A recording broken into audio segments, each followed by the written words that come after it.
Everyone, आप सभी का सनीताज एकेडमी में स्वागत है। और आज के सेशन में हम डिस्कस करने वाले हैं topic fibre to fabric using mind maps. तो ये बहुत ही छोटा सा सेशन रहेगा, क्विक रिवीजन है ये। तो अब से क्या करेंगे कि जो टॉपिक्स बच गए हैं जिनको डिटेल में तो फिलहाल डिस्कस नहीं कराया जा सकता, but exam point of view से जो जो टॉपिक्स इंपॉर्टेंट है उसको मैं थ्रू माइंड मैप्स ऐसे समझा दूँगी। और मैंने यहाँ पर जो माइंड मैप बनाया है, मैंने ट्राई किया है कि जितनी ज़्यादा इन्फॉर्मेशन यहाँ पर मैं दे सकूँ, जहाँ से क्वेश्चन पूछे गए हैं एग्जाम में, तो वहाँ पर आपको प्रोवाइड कराया गया है। तो इसको आप ध्यान से अंत तक देखिएगा तो आपका क्विक रिवीजन भी हो जाएगा, आपको आइडिया भी मिल जाएगा कि क्वेश्चन कहाँ से पूछे जा रहे हैं। तो क्योंकि जो चैप्टर है वो है फाइबर टू फैब्रिक, तो हमको पता होना चाहिए कि फाइबर्स एक्चुअली क्या है। तो कोई भी कपड़ा आप पहनते हो तो उसकी शुरुआत होती है फाइबर्स से, यानी कि रेशों से। तो ये जो रेशे होते हैं, ये जो फाइबर्स होते हैं, ये इनके जो टाइप्स होते हैं उनको सबसे पहले हम समझते हैं। तो वो दो तरह के होते हैं, एक होता है नेचुरल फाइबर्स और दूसरा होता है सिंथेटिक फाइबर्स। नेचुरल फाइबर्स भी दो तरीके के होते हैं कि वो आते कहाँ से हैं। तो कुछ कुछ होते हैं प्लांट फाइबर्स जैसे कि कॉटन, जूट, लिनन, और कुछ कुछ होते हैं एनिमल फाइबर्स जैसे कि वुल और सिल्क। अब यहाँ पर जो वुल है, वुल के अलग अलग वैरायटी है। किनके फर से वुल बन रहा है उस हिसाब से अलग अलग वैरायटी है। जैसे कि अंगोरा गोट्स जो होते हैं, जो कि जम्मू एंड कश्मीर में ये पाए जाते हैं, इनसे मिलने वाला जो ऊन है वो मोहेर कहलाता है। ठीक है। फिर जो कश्मीरी गोट्स हैं, इनसे हमको पश्मीना मिलता है, जैसे पश्मीना शॉल। ठीक है। नेक्स्ट है जो याक। याक से जो हमको वुल मिलती है वो याक वुल कहलाती है, और याक ज़्यादातर हमको तिब्बत, लद्दाख ऐसे एरिया में देखने को मिलते हैं। जो सिंथेटिक फाइबर है, नेचुरल फाइबर मतलब क्या, जो कि हमको लिविंग ऑर्गेनिजम्स से मिल रहे हैं। सिंथेटिक फाइबर्स का मतलब क्या, इनको ह्यूमंस ने बनाया है, मतलब ये मैन मेड फाइबर्स है। तो जैसे कि यहाँ पर एग्जाम्पल में दिया गया है, पॉलिएस्टर हो गया, नाइलॉन हो गया, रेयॉन हो गया। तो जो रेयॉन है, यहाँ पर हम नेचुरल चीज़ का इस्तेमाल करते हैं, बट क्योंकि इसको ह्यूमंस ने बनाया है, मैन मेड है, तो ये सिंथेटिक फाइबर कहलाता है। रेयॉन बनता है जब हम वुड पल्प को केमिकली ट्रीट करते हैं, तब हमको रेयॉन मिलता है। और एकदम ऊन जैसा दिखने वाला एक सिंथेटिक फाइबर है जिसको हम कहते हैं एक्राइलिक। तो ये क्वेश्चन एग्जाम में पूछा गया है कि ऐसा कौन सा सिंथेटिक फाइबर है जहाँ पर नेचुरल चीज़ का इस्तेमाल हुआ है, तो वो है रेयॉन, क्योंकि यहाँ पर वुड पल्प को केमिकली ट्रीट किया जाता है। और ऐसा कौन सा सिंथेटिक फाइबर है जो कि एकदम ऊन जैसा दिखता है, तो वो है एक्राइलिक। तो हमने टाइप्स ऑफ फाइबर्स तो समझ लिए। अब यहाँ पर इन डिटेल एनिमल फाइबर्स को हम थोड़ा सा जान लेते हैं।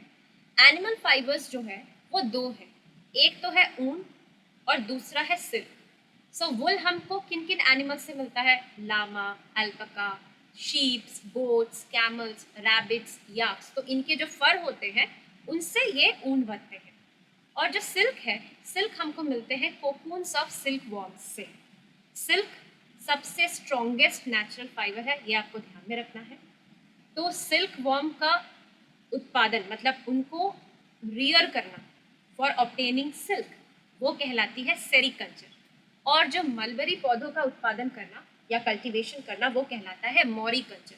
सो सेरिकल्चर और मॉरिकल्चर एक साथ चलते रहते हैं, क्योंकि जो सिल्क वॉर्म होते हैं वो मलबरी प्लांट का क्या खाते हैं, लीव्स खाकर वो बड़े होते हैं। तो इसीलिए सेरिकल्चर और मॉरिकल्चर साथ साथ चलता रहता है। सो मॉरिकल्चर मतलब क्या, मलबरी प्लांट्स का उत्पादन या कल्टीवेशन। सेरिकल्चर का मतलब क्या, सिल्क वॉर्म्स को रियर करना in order to get silk from them. Next आता है प्लांट फाइबर्स। प्लांट फाइबर्स में कौन कौन है, यहाँ पर हो गया कॉटन। कॉटन हमको कॉटन प्लांट के फ्लावर से मिलता है, जिसको हम कॉटन बोल्स कहते हैं। ठीक है। फिर होता है जूट। जूट हमको जूट प्लांट के स्टेम से मिलता है। लिनन, लिनन हमको फ्लैक्स प्लांट के स्टेम से मिलता है। और जो कोकोनट कॉयर होता है वो हमको हस्क ऑफ कोकोनट से मिलता है। तो ये कुछ जो फाइबर्स थे वो हमने डिटेल में डिस्कस कर लिए। अब जो हम डिस्कस करेंगे वो है कि किस तरीके से फाइबर्स से हमको फैब्रिक मिलता है, इन रेशों से कैसे यार्न बनता है, यार्न से कैसे फैब्रिक बनता है, तो ये हम डिस्कस करेंगे। तो सबसे पहले हमको जो फाइबर्स मिलते हैं उनको स्पिनिंग प्रोसेस की मदद से यार्न में बदला जाता है। ठीक है।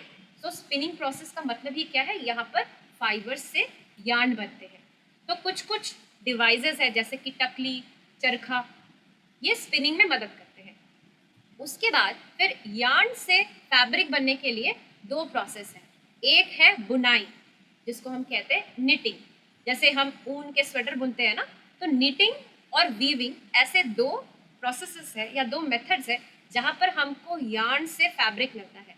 निटिंग में क्या होता है, सिर्फ एक ही यार्न का इस्तेमाल होता है, मतलब एक ही थ्रेड से, मतलब थिक थ्रेड से हम पूरा फैब्रिक बना सकते हैं। और वीविंग में हमको दो यार्न्स की ज़रूरत होती है, जो कि ऐसे क्रिस क्रॉस पैटर्न में इनको अरेंज किया जाता है। तो वीविंग के लिए हमको लूम्स, जो मशीन्स होते हैं, उनकी ज़रूरत होती है, क्योंकि जो मशीन है वो ह्यूमन के कंपैरिजन में ज़्यादा जल्दी काम करते हैं। तो हैंडलूम्स में अभी हैंडलूम्स भी हुआ करते थे जो कि ह्यूमन ऑपरेटेड होते थे, और नॉर्मली अभी जो मशीन आ गई है जो कि वीविंग का काम करती है, उनको हम लूम्स कहते हैं। तो जैसे कि आप देख पा रहे हैं कि वीविंग में दो कलर के यार्न्स मैंने दिखाए हैं, एक ब्लू है और एक पिंक है। तो यहाँ पर 2 yarns are used to make fabric from yarn, और यहाँ पर निटिंग में सिर्फ एक ही यार्न की ज़रूरत होती है in order to make fabric. हो गया। अब जो चीज़ हमको यहाँ पर समझनी है वो क्या है कि जो फाइबर्स होते हैं, जैसे आप देख लीजिए कॉटन का जो फ्लावर है, कॉटन बोल, तो वहाँ पर सीड्स भी होते हैं। तो फाइबर्स को सीड से अलग करने के प्रोसेस को हम कहते हैं गिनिंग। ये चीज़ भी आपको ध्यान में रखनी है। तो हमको कॉटन का जो यार्न है और वहाँ से फैब्रिक कैसे मिलता है, तो सबसे पहले हम क्या करते हैं, कॉटन का जो फ्लावर है, जो मैच्योर फ्लावर है, उसको लेते हैं। लेने के बाद गिनिंग प्रोसेस मतलब क्या, जहाँ पर हम फाइबर्स और सीड्स को अलग कर रहे हैं। सो गिनिंग प्रोसेस की मदद से हमको कॉटन के फाइबर मिल जाते हैं। कॉटन के फाइबर को स्पिनिंग प्रोसेस के थ्रू हमको यार्न मिलता है, मतलब मोटा मोटा धागा मिलता है। अब इसी थ्रेड को हम या तो निटिंग की मदद से या वीविंग की मदद से फैब्रिक में बदल सकते हैं। तो इस तरीके से कॉटन फाइबर्स से हमको कॉटन के फैब्रिक मिलते हैं। तो फिर हमको ये भी पता होना चाहिए कि जो वुल है वो हमको कैसे मिलता है। तो वुल हमको मिलता है, उसके कुछ प्रोसेसेस हैं। तो ये प्रोसेस का ऑर्डर हमको वुल के केस में भी और कॉटन के केस में भी, दोनों को ही अच्छे से याद करना है, क्योंकि यहाँ से ऑर्डर से क्वेश्चन पूछ लिया जाता है। तो सबसे पहले क्या होता है, जो एनिमल है उसका जो फर है उसको हटाया जाता है उसके शरीर से। तो जब फर को शेव करके हटाया जाता है तो उसके साथ एक पतली सी स्किन अटैच रहती है, तो उसी प्रोसेस को शीयरिंग कहा जाता है। शीयरिंग के बाद क्या होता है कि जो हमको फर मिला उसको बड़े बड़े टैंक्स में अच्छे से वॉश किया जाता है, ताकि जो ग्रीस है, डर्ट है, वो हट जाए। उसके बाद उनके टेक्सचर के मुताबिक, मतलब फर का जो टेक्सचर होता है उनके मुताबिक उनको छांटा जाता है, अलग अलग टेक्सचर के फर को अलग अलग किया जाता है। फिर जो बर्ड्स होते हैं उनको क्लीन किया जाता है।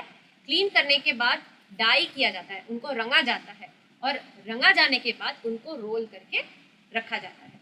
तो ये है प्रोसेस वुल के फाइबर्स से वुल का यार्न मिलने का जो ऑर्डर है, ये आपको याद करना है। अब यहाँ पर जो बड़ी चीज़ है जहाँ से क्वेश्चन पूछा गया है वो है, हमको life cycle of silk worm पता होना चाहिए। क्यों पता होना चाहिए, क्योंकि सिल्क वॉर्म से ही हमको सिल्क मिलता है। तो जो इसकी लाइफ साइकिल है वो शुरुआत होती है उसकी एक फीमेल सिल्क मॉथ से। फीमेल सिल्क मॉथ जो कि अडल्ट है, वो क्या करती है, वो पेड़ों के पत्तों में अंडे देती है। तो एज फॉर एग्जाम्पल यहाँ पर उसने मलबरी के पत्तों में अंडे दिए। अब कुछ दिनों बाद अंडे फूटकर उसके लार्वा निकलेंगे, जिनको हम कैटरपिलर भी कहते हैं। ये जो कैटरपिलर होते हैं ये कंटिन्यूअसली जिस पौधे में एग ले किया जाता है उसके पत्ते को खाते रहते हैं, और मोल्टिंग प्रोसेस होते होते उनका साइज बहुत बड़ा हो जाता है, क्योंकि वो कंटिन्यूअसली उनका काम होता है खाना ही। अब एक स्टेज ऐसा आता है जब वो खाना छोड़ देते हैं, एकदम इनएक्टिव हो जाते हैं, और वो अपने चारों ओर एक कोकून बिल्ड करने लगते हैं। उस स्टेज को हम प्यूपा कहते हैं। उस कोकून के अंदर फर्दर उसकी डेवलपमेंट होती है, और जब वो कोकून को तोड़कर निकल कर आता है तो हमको एक एडल्ट सिल्क मॉथ मिलता है। बट क्योंकि हमको सिल्क चाहिए होता है तो इसी कोकून स्टेज में हम प्यूपा को मार देते हैं। कैसे, कोकून को बॉइलिंग वाटर में छोड़ के या कड़ी धूप में रख के, तो अंदर जो इंसेक्ट ग्रो कर रहा था वो मर जाता है, और फिर इन कोकून से जो फाइबर्स हैं उनको एक्सट्रैक्ट किया जाता है, वहाँ से यार्न बनाया जाता है, यार्न से फैब्रिक बनाया जाता है। तो ये जो प्रोसेस है इस तरीके से हम सिल्क को ऑब्टेन भी करते हैं, और यहाँ पर life cycle of the silk worm भी आपको अच्छे से बताया गया है। तो ये एकदम शॉर्ट में मैंने फाइबर टू फैब्रिक जो चैप्टर है उसको डिस्कस किया।